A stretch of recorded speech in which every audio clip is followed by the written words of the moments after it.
Salom, yaxshisiz? Assalom. 4 ta savolimiz bor matematikadan. Agar 1 minut ichida yechib bersangiz, $100 ishlaysiz. $100. Abi. Oson savollar. Misollarni ko'rsatamiz. Oddiy kasrlar. 1, 2, 3. Vaqt ketdi. Vaqt ketyapti.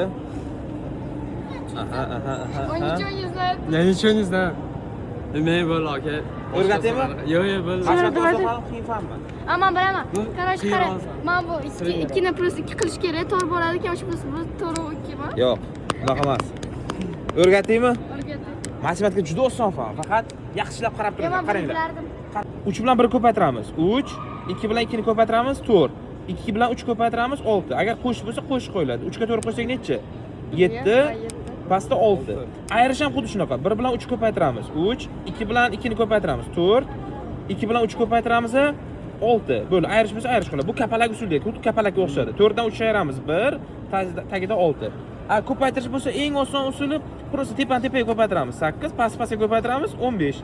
Bo'lishda bo'lsa hamma joyini o'zgartiramiz nimadir. Yo'q, xuddi ko'paytirishda oson usulda ko'paytiramiz, faqat strelkasi bunaqa. 2 ni 5 ga ko'paytirib bu yoqqa yozamiz 10, 3 4 ga ko'paytirib yozamiz bu yoqqa yozamiz 12. 10 bo'lingan 12. Qanday o'rgatar ekan bu? Zo'rmi? Matematika qiyin fan emas, oson fan. Past-pastda qilib qo'yinglar. Bu matematikaning eng oson usullari. Mendan o'rganinglar. Mart oyi uchun 0 dan matematika kurslarimga start berdim.